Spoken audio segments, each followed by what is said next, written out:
Sanjeev Dalui is very popular among modern poets and writers and is a favorite among readers. He is also a famous lyricist. His writing, poetry and songs are very different.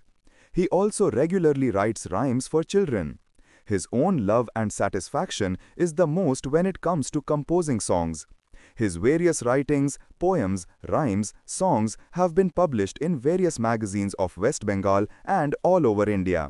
He thinks that literature is a power of the society, so a writer should always have social responsibility. His enthusiasm and love for children is strong, so he has a special attraction and love for writing children's literature. He is very aware of the changing times and society, so he has changed himself with time in his literary works. In his own literary works, he gives importance to the opinion and suggestions of the reader. He thinks that the opinion of the reader is very important to him. Every day he practices literature regularly and tries to write some new literature. According to him, he has not yet been able to write a lot of literature in that way. He wants to refer to himself as a creative worker. In this program, Sanjeev Dalui spoke frankly about his love and feelings for his own literature. It is hoped that readers and viewers will enjoy this program. Namaskar.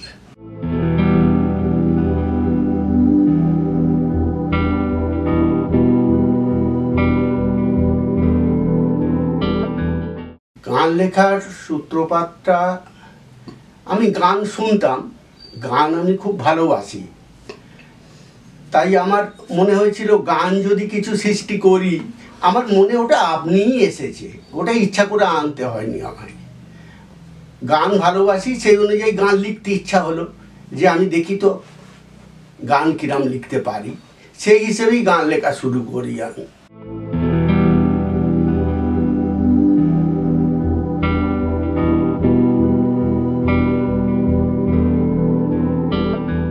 কবিতা একটা অনুভূতি, ওটা আমারই কবিতায় বলা আছে যে সেদিন সুপ্ত নিশীতে কবিতা এসেছিল মোর মনের নিভৃত দ্বারে।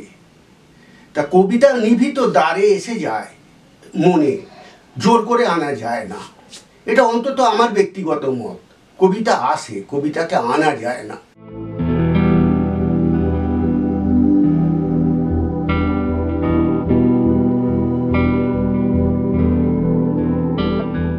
সেটা প্রকৃতি থেকে আসে, প্রকৃতি দেখে মনেতে জাগ্রত হয় সেই অনুভূতিটা, যে সেটা দেখে কবি আগে প্রথম মুগ্ধ হয়। আমি কবি বলছি না নিজেকে, কিন্তু কবিদের কথাই আমি বলছি, তারা প্রথম মুগ্ধ হয় কোনো ঘটনায়, কোনো পরিবেশে, তারা মুগ্ধ হয়ে, নিজেরা মুগ্ধ হয়ে সেই মুগ্ধতা অক্ষরে প্রকাশ করে দেন। তাদের ইচ্ছা হয় যে এটা জাগ্রত করে রাখি, আমি লিপিবদ্ধ করে রাখি অনুভূতিটাকে।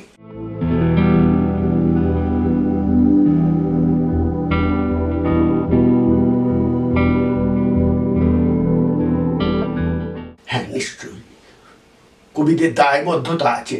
সমাজে কিছু কল্যাণ কাজ করাই সমস্ত মানুষের কর্তব্য।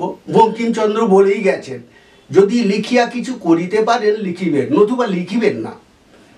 সুতরাং কবিদের সেই দায়বদ্ধতা থাকা উচিত যে আমি যেটা লিখছি সেটা যেন মানুষের মনে আনন্দ আসে, সে উজ্জীবিত হয়, সে নতুন প্রাণ শক্তি মানে অ্যাকসেপ্ট করতে পারে, এইগুলো আর কি, যাতে তার ভালো হয়, কল্যাণ হয় সমাজের। এইটা কবিদের খুব ইচ্ছা থাকে।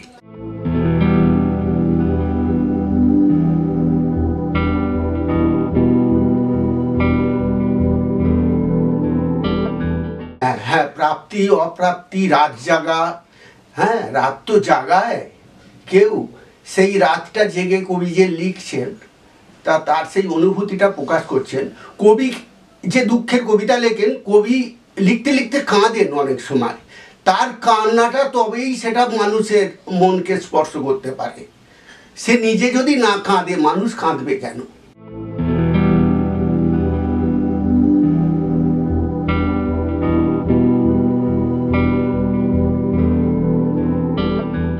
হ্যাঁ, অবশ্যই পাঠক যদি ভালোবাসে, পাঠক যদি খুশি হয়, সেইটাই তো কবিদের পাওনা। তার মানে পাঠক খুশি হচ্ছে মানে সমাজের কিছু কল্যাণ হচ্ছে, না হলে তো মানুষ পাঠক খুশি হবে না।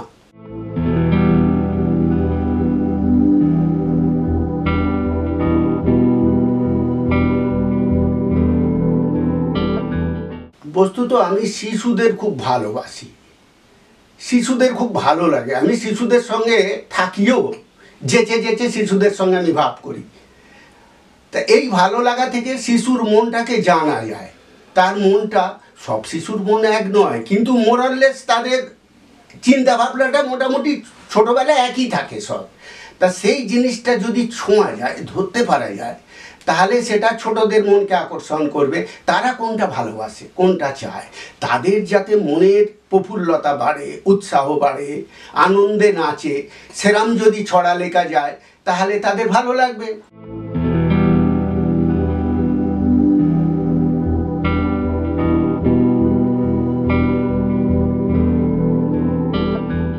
থেকে তারা জীবনের কল্পনার জগতে ঢোকে, বাস্তবতায় ফিরে আসে।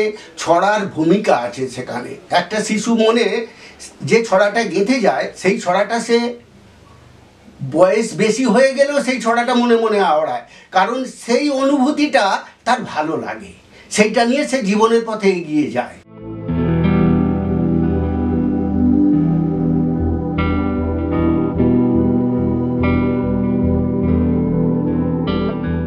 এটা ছোট থেকেই তো মানুষ বড় হবে, তা মানুষের সেই ভিতটাই তো শিশুকাল। সেই ভিতটা যদি ঠিকমতো না তৈরি হয়, বড় হয়ে সে বিক্ষিপ্ত অন্যরকম হয়ে যাবে। তাই শিশুদের আগে তৈরি করতে হবে, শিশু থেকেই সে বড় হবে, তার মনটা সেরকম তৈরি হবে। সুতরাং শিশু সাহিত্যে গুরুত্ব দেওয়া বিশেষ জরুরি আমার মনে হয়, আমি মনে করি।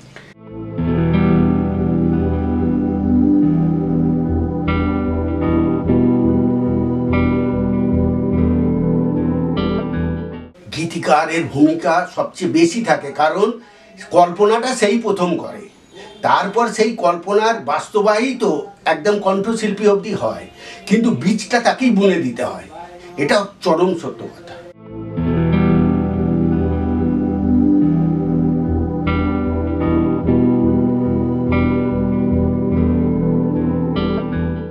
গান মানে তো কবিতা, কবিতা প্রথম আসে মনে, সেই কবিতাটাকে সাজিয়ে গুছিয়ে আবার গানের রূপ দিতে হয়, কারণ সব কবিতাকে তো গানে আনা যাবে না। তা গানের উপযুক্ত করে সেইটা লেখার ইচ্ছা হয়, কবিতা লেখার সময় সেই ইচ্ছাটা আসে যে এটা যদি গান হলে এটা আরও ভালো হবে, এটা গান হিসেবে লোকের মন কাড়বে, সেই হিসেবেই ওটাকে গানে আমরা দিয়ে দিই, মানে কবিতা লিখতে লিখতেই।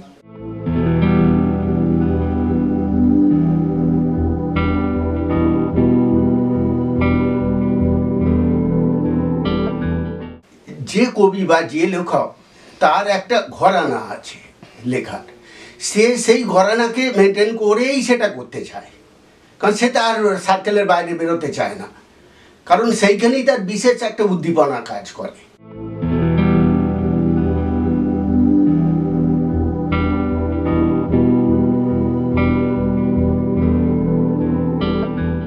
এরকম বড় একটা হয় না, এরকম হওয়া মানে সেটা খুব খারাপ জিনিস, সেটা ভালো না। যে একটা জিনিস আমি লিখতে গেলাম, হয়ে গেল অন্য জিনিস, সেটা ঠিক নয়। কারণ এটাই কবিদের দক্ষতা, যে আমি যেটা ভাববো সেটাকে প্রকাশ করবই, আমি অন্য চিন্তায় চলে যাব কেন।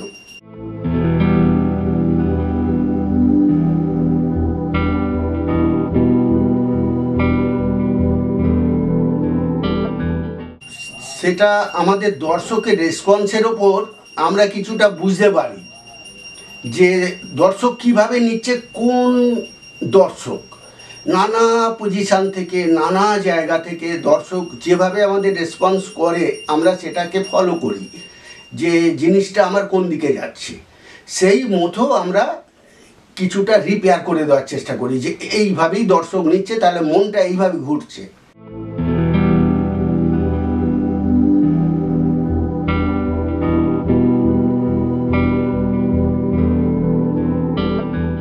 সনাতনী ভাবনার মধ্যে বিচরণ করলে সে আর কবি কি হলো? ভাবনার পরিবর্তন সব কিছুর সংস্কার এ তো জরুরি।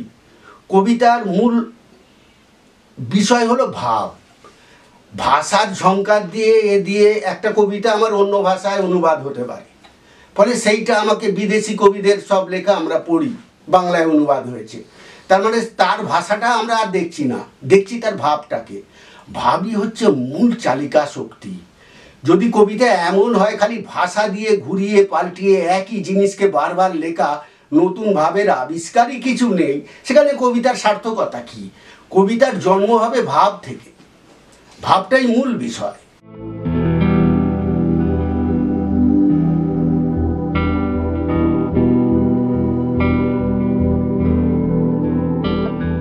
অবশ্যই সেটা তো আসতে বাধ্য, কারণ আমি যে শিশু সাহিত্য লিখি শিশুদের, সেখানে আমাকে শিশু মনে তো যেতেই হচ্ছে। আবার বর্তমানে শিশুদের কিরাম মন সেটা একটু আমাকে সমীক্ষা করে দেখতে হচ্ছে, ফলে সে তো দেখতেই হবে, ভাব তো পরিবর্তন হবেই কিছু।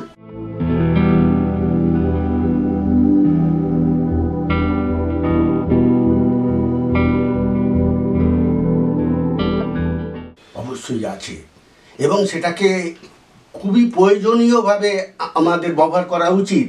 কারণ বর্তমান সমাজের যা উন্নতি, প্রযুক্তির যা উন্নতি, মানবিকতা তো একই কনস্ট্যান্ট আছে।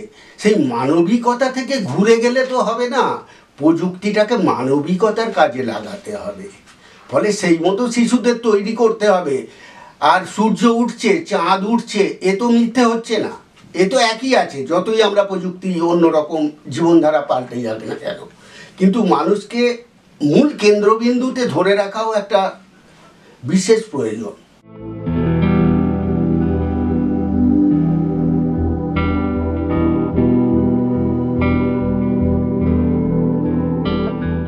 খুবই আনন্দ হয় যে জিনিসটা, দেখুন কবিতা মানুষের কাছে একভাবে পৌঁছয়, গান কিন্তু তার বিস্তার আরও অনেক বেশি, সর্বজনের কাছে সেটা পৌঁছে যেতে পারে গান। ফলে গানের যে ভাব, যে ভাষা, সেটা খুবই সুচারুভাবে সুন্দর করে না তৈরি করলে মানুষ সেটা নেবে না। ফলে গানের দায়বদ্ধতা আরও কিন্তু বেশি, কারণ সেটার বিস্তার এবং সেটার গ্রহণযোগ্যতা আরও বেশি কবিতার থেকেও। কবিতা তো সীমিত মানুষ পড়ে, কিন্তু গান সবাই শুনে।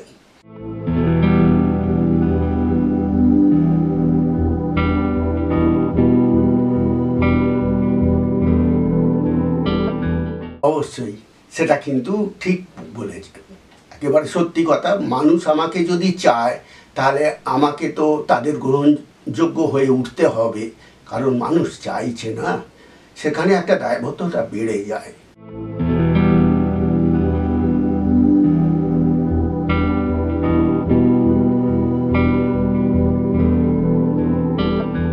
সাহিত্যের প্রভাব তো পড়েছেই, তবে প্রভাব যতই পড়ুক, সাহিত্য এখনো কিন্তু শরৎচন্দ্রের মহেশ এই গল্প চিরন্তন। সাহিত্যও কিন্তু কালজয়ী, চিরন্তন। সাহিত্যকে দুম করে আমি পাল্টে দেবো টেকনোলজির মতো, সেটা কিন্তু নয়। মানুষ হয়তো ভাবতে পারে যে সাহিত্যটা খুব জোর পাল্টিয়ে যাচ্ছে, কিন্তু তা নয়। কিন্তু আমরা আজও পুরনো সাহিত্যকে মনে মনে করে জীবনের পথে এগিয়ে যাই, তার মানে সেই যে সাহিত্যের দর্শন, সেই দর্শনটা একই আছে।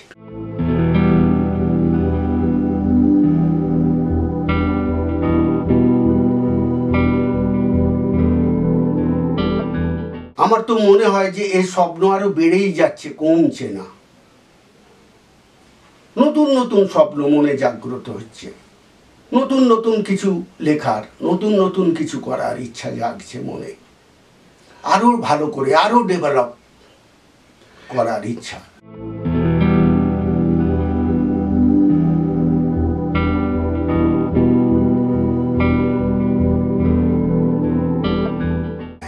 আমি তো নিজের কবিতাতেই বলেছি যে অভিমানী শিল্পী সত্তা, আমার একটা কবিতা আছে, ওটা আমার খুব ভালো লাগার কবিতা। ওতে শিল্পীর কোনোদিন আত্মতুষ্টির জায়গা নেই, শিল্পীর আকাঙ্ক্ষা আরও বেড়ে যায়। শিল্পী কখনো ভাবে না তার শিল্পটাকে সে ঠিক মতো করতে পেরেছে, সে মনে করে না অসম্পূর্ণ রয়ে গেছে, আরও কিছু চাই। তাই এ তো অতৃপ্তি আসে মানুষের মনে, শিল্পীদের, আর সেই অতৃপ্তি থেকেই একটার পর একটা সে এগিয়ে যাচ্ছে, সেইটা অভাবটা ঘাটতিটা পূরণ করার চেষ্টা করছে, সেই জন্যই তো সে এগিয়ে যাচ্ছে, নাহলে তো থেমে যেত সে।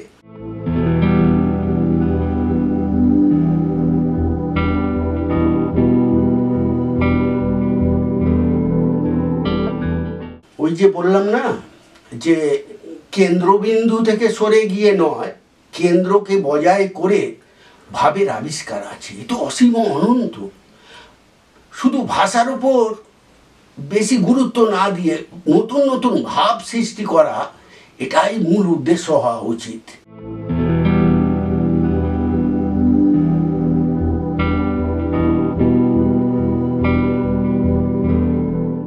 মায়াবী জোছনায়, নিশি রাতে মায়াবী জোছনায়, প্রাণপ্রিয়া মন খুঁজিছে তোমায়। এ রাত জাগায় মনে কি যে মায়া, শুধু চায় তব মনেরই ছোঁয়া। ভরা জোছনার এই আলোর মায়া, ভ্রমে মন দেখে প্রিয়া তোমারই ছায়া। বাতাস ছাতিম ফুলের গন্ধ বিলায়, শূন্য হৃদয়ে শুধু ব্যথা জাগায়।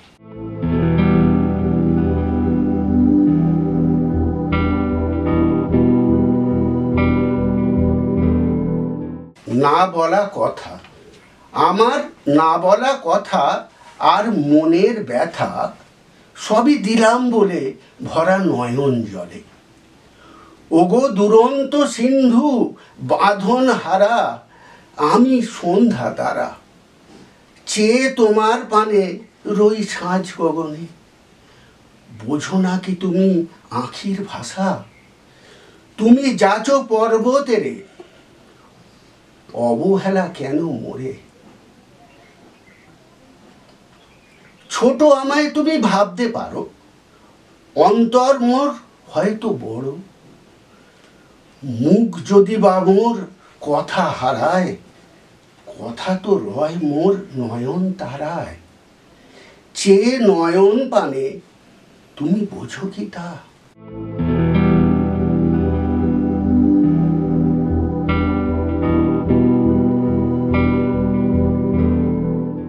স্বপ্ন নদী, আমার স্বপ্ন নদীর কূলে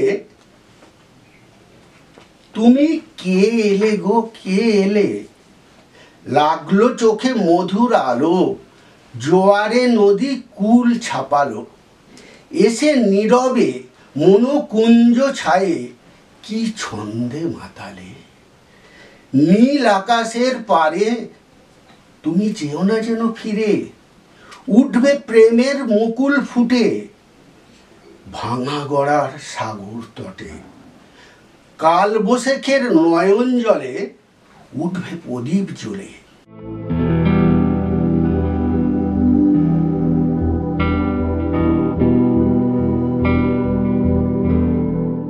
ইচ্ছাময়ী, ব্রহ্মময়ী ওমা কালী, বাজিকরের তুই দুলালি।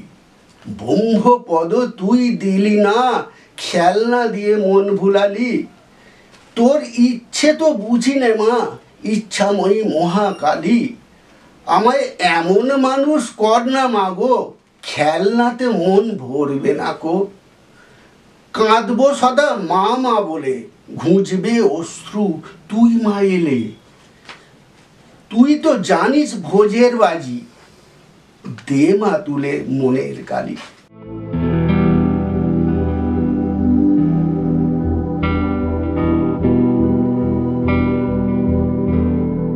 ফুল, তোমার দানেই জগৎ ভরে, যাও না যতই জোরে। ও ফুল, তুমি যদি না ফোটো আর, কি হবে আর আলো আধার। উঠবে বৃথাই রবি শশী, কে বুঝবে বসন্তেরে। তুমি ছাড়া দিবা নিশি, শুনবে না আর কান্না হাসি। বৃষ্টি যদি পড়ে ঝরে করাবে স্নান সেবা কারে? সুন্দরেরই পূজা তবে হবে কেমন করে?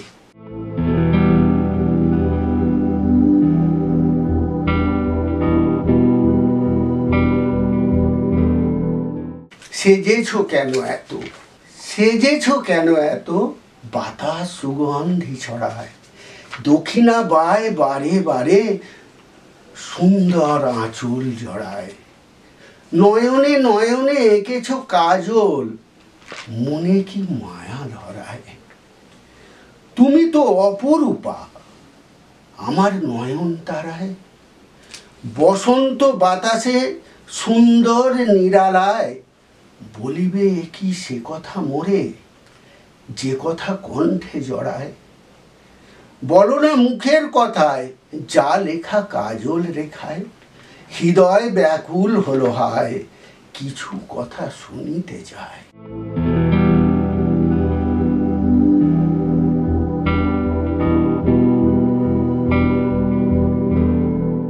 স্বপ্নগুলো, স্বপ্নগুলো কোথায় থাকে? বলবে সবাই অন্তরে। কেমন করে বেরিয়ে আসে? থাকেই যদি অন্দরে।